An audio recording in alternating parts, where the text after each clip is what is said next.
आप सभी युवा साथियों को मेरा नमस्कार। संजीव साहू सर की गणित क्लास में आप सभी का स्वागत है। साथियों, मैं आज की क्लास में आपको बताऊंगा बहुपद के बारे में।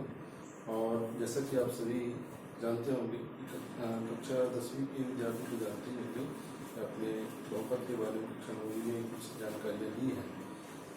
कक्षा 9वीं के विद्यार्थियों के लिए जो क्लास में जो लेने जा रहा हूँ महत्वपूर्ण है, तो बहुत ही बारीकी से आप समझने की कोशिश कीजिएगा।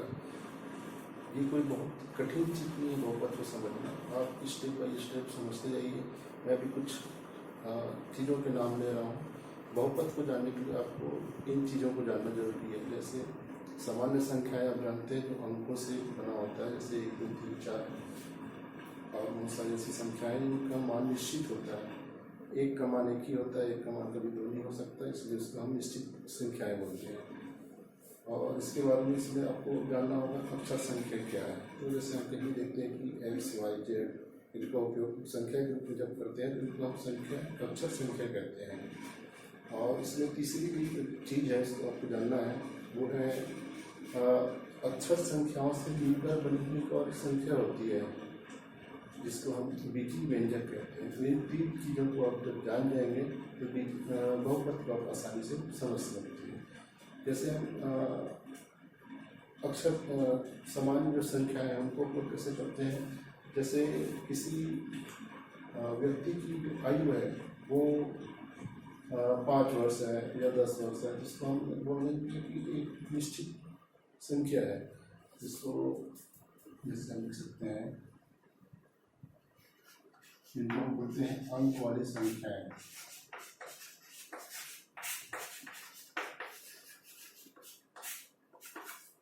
जैसे है 5 10 50 20। इस प्रकार से कोई भी संख्या जिसका मान निश्चित होता है, जैसे हम 5 लिया तो अगर किसी व्यक्ति की आयु 5 वर्ष है तो उसको हम एक निश्चित संख्या बोलेंगे, अंक संख्या बोलेंगे। किसी व्यक्ति की आयु 10 वर्ष है या किसी घर में उपस्थित लोगों की संख्या 250 है, इस प्रकार की जो संख्या है अंक वाली संख्या कहते हैं। और तुरंत जान लेते हैं अक्षर वाली संख्याएं क्या होती हैं।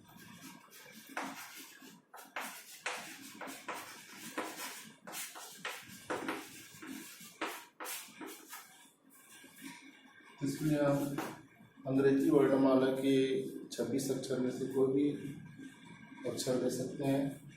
और अभी इसमें हिंदी के वर्णों का भी उपयोग कर सकते हैं, लेकिन हम लोग जनरली गणित में अंग्रेजी वर्णमाला के अक्षरों का उपयोग करते हैं। जैसे X Y Z E B C. इस प्रकार से अंग्रेजी वर्णमाला के कोई भी अक्षर को हम लेते हैं तो इससे जो बनने वाली संख्या है उसको हम बोलते हैं अक्षर वाली संख्याएं। अब इनको उपयोग कैसे करते हैं, जैसे हम किसी सवाल को बना रहे हैं, वहाँ पे हमको किसी व्यक्ति की आयु याद करना है तो उसको हम लोग पहले मान लेते हैं कि माना कि रमेश की आयु x वर्ष है, y वर्ष है। तो इस प्रकार की जो संख्या है उसको हम बोलते हैं कि ये अक्षर वाली संख्याएं हैं। इनका मान जो है वो अलग अलग संदर्भों में अलग अलग होता है। और जानते हैं बीजीय व्यंजक के बारे में।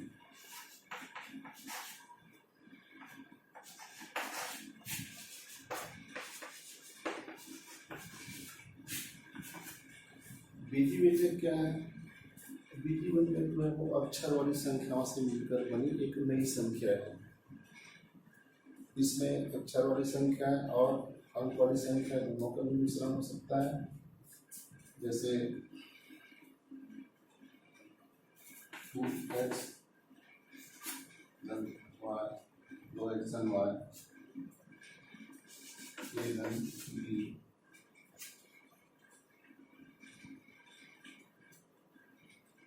2a plus 5।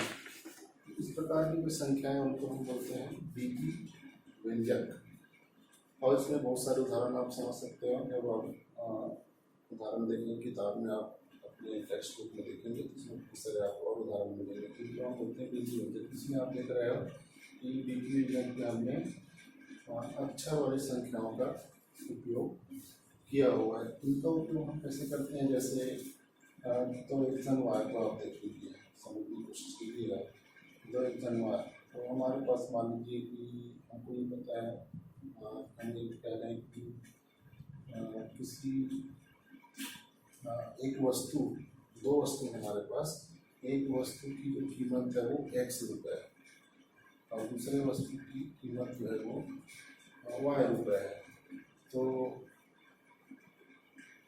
पहले वस्तु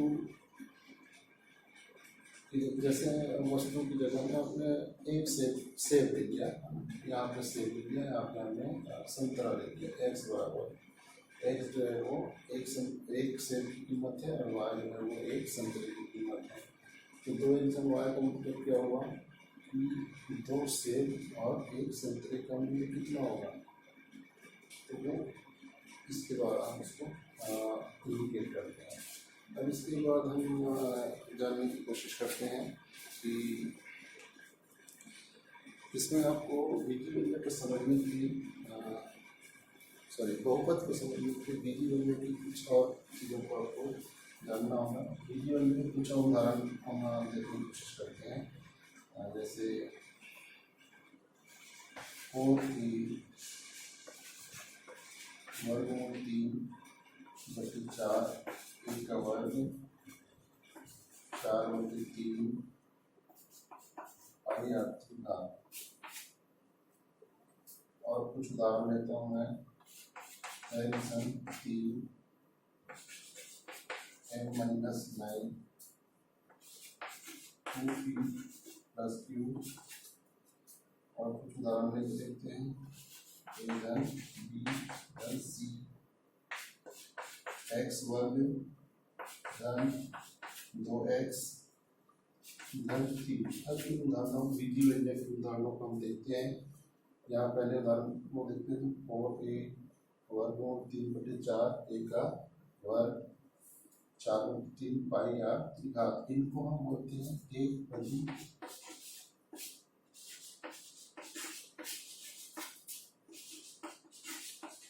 बीजी व्यंजक।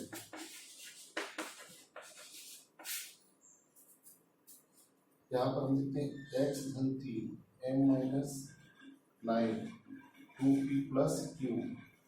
इसमें हम देखते हैं कि x और 3 दो अलग अलग पद हैं, m और 9 दो अलग अलग पद हैं, 2p और q अलग अलग पद हैं। इनको हम बोलते हैं द्विपदी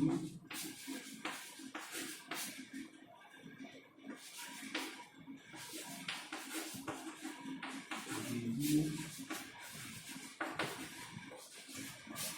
व्यंजक, दो पद वाले बीजी व्यंजक। यहाँ हम लिखते हैं a धन b धन c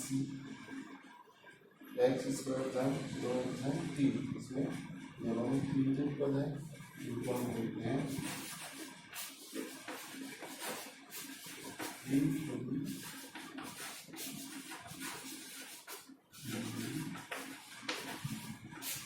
व्यंजक। अब इन तीनों एक पदी बीजी व्यंजक के उदाहरण, द्विपदी बीजी व्यंजक के उदाहरण और त्रिपदी बीजी व्यंजक के उदाहरण, इन तीनों के आप उदाहरण देख रहे होंगे। तो इनको देख के आप एक निष्कर्ष निकाल सकते हैं कि आपको समझ में आ रहा होगा कि इस 4a और x + 3 को आप देखिए ध्यान से। 4a भी आप एक अंक है और एक अक्षर संख्या है। इसमें भी दो पद हैं, लेकिन इस रूप में है, गुणा के रूप में है। यहाँ आप देखिए वर्गमूल 3/4, वर्गमूल 3 अलग वर्गमूल 3/4 एक ही संख्या है और इसके साथ में a² जुड़ा हुआ है। किस रूप में जुड़ा हुआ है? गुणा के रूप में जुड़ा हुआ है। लेकिन हम इसमें देखते हैं x + 3 को हम जब देख रहे हैं तो x और 3 जो है वो प्लस के रूप में, m-9 जो है और ऋण के रूप में, माइनस के रूप में, यहाँ भी प्लस के रूप में जुड़ा हुआ है। तो यहाँ पर आप एक चीज समझना है आपको कि जो बीजी व्यंजक है वो कितने पद वाला है, वो किस पर निर्भर करता है। प्लस और माइनस के चिन्ह के ऊपर निर्भर करता है, ना कि गुणा और भाग के चिन्ह के ऊपर। अगर गुणा के रूप में है तो वो एक ही पद कहलाएगा, 4 और 1 दोनों गुणा के रूप में जुड़े हैं तो ये एक ही पद कहलाएगा, वो पद नहीं कहलाएंगे। इसमें x धन 3 धन के रूप में जुड़ा हुआ, धन के साथ जुड़ा हुआ, इसलिए ये दोनों अलग अलग पद कहलाएंगे। और x + 3 विधि व्यंजक कहलाएगा। यहाँ पर ये माइनस के साथ जुड़ा हुआ है, ऋण चिन्ह के साथ जुड़ा हुआ है, m और 9 ऋण चिन्ह के साथ जुड़ा हुआ है, इसलिए उदाहरण कहलाएगा। यहाँ पर देखिए आप ए धन बी धन सी, ए बी और सी तीनों धन चिन्ह के साथ आपस में जुड़े हुए हैं, इसलिए इसको हम त्रिपदी व्यंजक कहलाएंगे। जैसे आप देखेंगे कि मान लो आपके पास में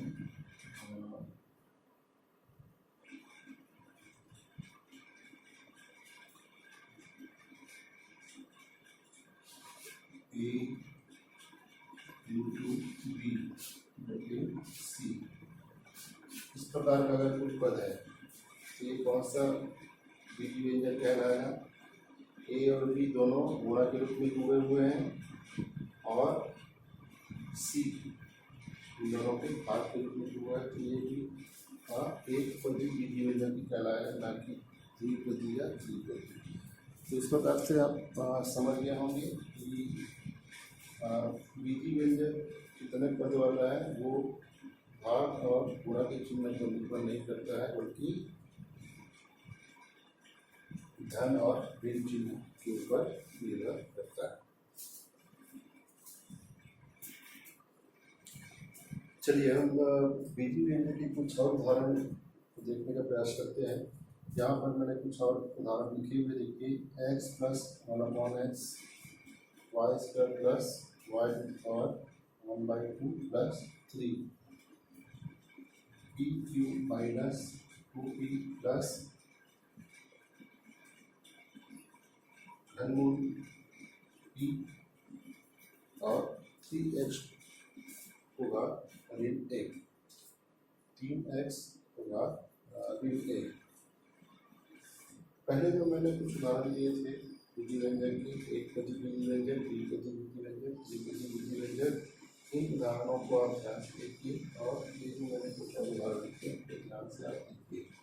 इनको जब आप ध्यान से देखेंगे तो आपको ये दिखेगा कि जो मैंने पहले उदाहरण लिखे हुए थे एक पदी द्विपदी त्रिपदी विधि व्यंजक के, इनमें जो अक्षर संख्या है उनके घात जो है वो पूर्ण संख्या है। जैसे एक की घात यहाँ पर कुछ नहीं है, मतलब यहाँ की एक घात 1 है, यहाँ पर एक का वर्ग है, मतलब 2 की घात ये भी पूर्ण संख्या है, r में 3 की घात है ये भी पूर्ण संख्या है, x यहाँ पर अक्षर संख्या x + 3 कौन है, x है, जो घात है तो कितना है, 1 है, कुछ नहीं घात मतलब घात 1 होता है, n में कोई घात नहीं मतलब यहाँ पर भी 1 की घात है, यहाँ भी कोई घात नहीं दिख रहा है मतलब 1 की घात है। जिस प्रकार से हम देखते हैं कि इन तीनों उदाहरणों में एक पदी द्विपदी और त्रिपदी जितने उदाहरण यहाँ पर लिखे हुए हैं उनमें हम देखते हैं कि अक्षर संख्या के जो घात है वो पूर्ण संख्या है। लेकिन अभी जो मैंने अलग से उदाहरण लिखे हैं, यहाँ पर देखिए x/1/x, इसको हम घात के रूप में कैसे लिख सकते हैं, x की घात 1 है, वो तो पूर्ण संख्या है, लेकिन 1/x को हम क्या लिख सकते हैं, ये x हो गया, धन का चिन्ह हो गया, 1/x को हम लिख सकते हैं ऋण 1। तो ऋण 1 जो है वो पूर्ण संख्या नहीं है। यहाँ देखते हैं आप y² में वर्ग जो है ये 2 की घात है, वो तो पूर्ण संख्या है, लेकिन y की घात 1/2 जो है वो पूर्ण संख्या नहीं है।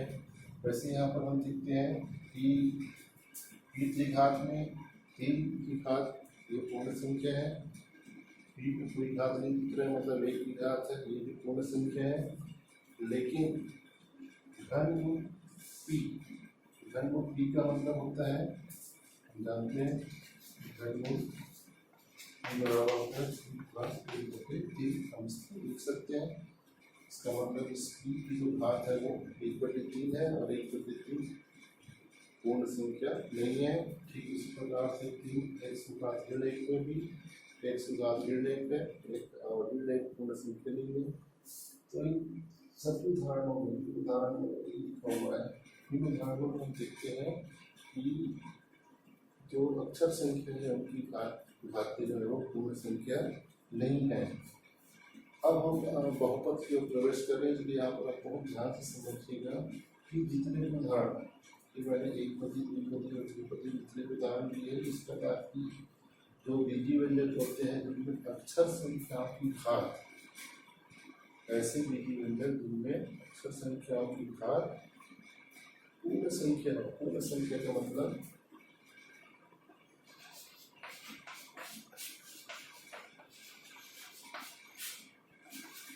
भी हो सकता है 1 2 3 इस प्रकार से आगे 4 5 6 ऐसे आगे बढ़ते जाएगा। इसलिए जब घाते हों तब बीजी व्यंजक को बहुपद कहलाता है। और यदि किसी बीजी व्यंजक में अक्षर संख्या की घात अगर पूर्णांक संख्या नहीं है तो वो बीजी व्यंजक वो बहुपद नहीं कहलाएगा। इस प्रकार से हम ये कह सकते हैं कि बहुपद एक विशेष प्रकार के बीजी व्यंजक होते हैं जिनमें जो अक्षर संख्या की जो घात है वो पूर्ण संख्याएं होती हैं, और ऐसे बीजी व्यंजक जिनमें अक्षर संख्याओं की जो घात है वो पूर्ण संख्या नहीं है, वो बीजी व्यंजक बहुपद नहीं कहलाते हैं। इस प्रकार से आप ने स्टेप बाई स्टेप समझने का प्रयास किया होगा तो समझ में आएगा कि हम बहुपद को कैसे समझ सकते हैं। तो बहुपद को समझने के लिए आपको सबसे पहले मैंने अंक वाली संख्याओं के बारे में बताया, फिर अक्षर वाली संख्याओं के बारे में बताया, फिर अक्षर वाली संख्याओं और अंक वाली संख्याओं को मिला करके बीजी व्यंजक बनाया। फिर इस बीजी व्यंजक में कुछ विशेष प्रकार के भी बीजी व्यंजक होते हैं। उन विशेष प्रकार क्या है यहाँ पर मैंने आपको विस्तार से बताया है। इस प्रकार से हम बहुपद को समझ सकते हैं। तो एक बार मैं फाइनली बहुपद को फिर से परिभाषित कर रहा हूँ, ध्यान से समझिएगा।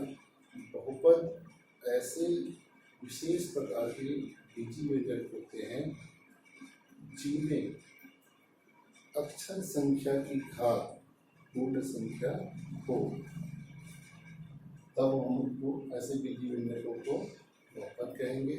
और ऐसे बीजी व्यंजक जिनमें अक्षर संख्याओं की घातें पूर्ण संख्या नहीं है उनको हम बीजी व्यंजकों को हम बहुपद नहीं कहेंगे। आइए हम अब बीजी बहुपद से संबंधित कुछ और जानकारियाँ जानने की कोशिश करते हैं। तो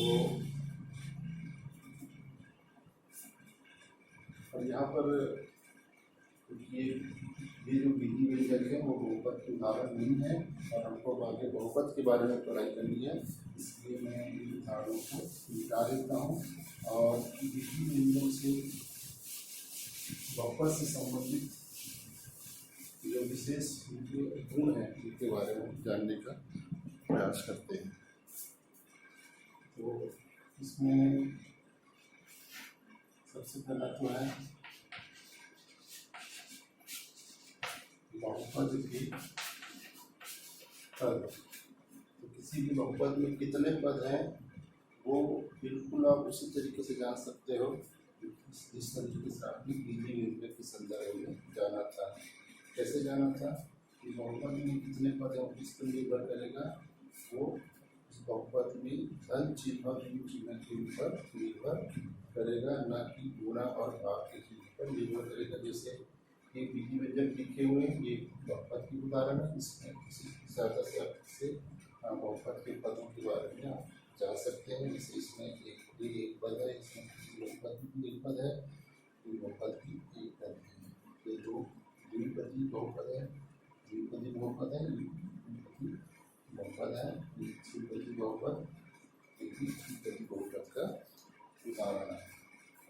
मैंने वीडियो में आपको विस्तार से समझा दिया था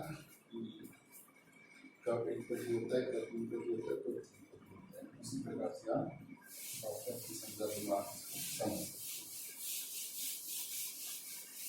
इसके बाद समझने की कोशिश करते हैं बहुपद की घात। किसी भी बहुपद में उसकी घात कितनी है वो उसको हम कैसे जानते हैं, तो इसके लिए भी आसान तरीका है। आपको एक बहुपद में हम लिख के देखते हैं, जैसे 3 x 5, 2 x 4, 3 x 9, 2 x 5। ये हमारे पास बहुपद है। कितने पद वाले बहुपद हैं, तो इसमें हम बहुपद कितने पद वाले बहुपद हैं उसको जानने के लिए हम इसको लिखते हैं धन चिन्ह और ऋण चिन्ह करके। यहाँ पर यहाँ ऋण चिन्ह, धन चिन्ह, धन चिन्ह, धन चिन्ह। ये हो गया एक पद, दो पद, तीन पद, चार पद और ये पांचवा पद। ये 5 पद वाले बहुपद का ये उदाहरण है। अब इसमें आपको घात को सीखना है, तो बहुत ही सामान्य तरीका है कि किसी भी बहुपद में जो अक्षर संख्या की घात होती है, किसी भी बहुपद में अक्षर संख्या की घात होती है, इसका जो अधिकतम मान होता है वही इस बहुपद का घात होता है। जैसे इस बहुपद में आप देख रहे हैं अक्षर संख्या कौन सा है, x है, यहाँ पे x है, यहाँ पे x है, यहाँ पे x है। इसमें आप देख रहे हैं कि घात कौन सा है, इसमें 5 की घात, इसमें 4 की घात है, यहाँ इसमें 3 की घात है, यहाँ इसमें 2 की घात है, मतलब 1 है। तो इस प्रकार से हम देखते हैं कि इसमें सबसे बड़ी घात है, इसको हम अधिकतम घात बोलते हैं, वो कौन सा है, 5 है। तो इस बहुपद की जो घात है वो क्या है,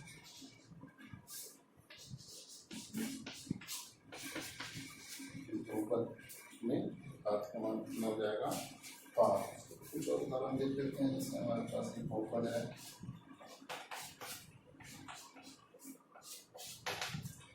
x वर्ग धन 3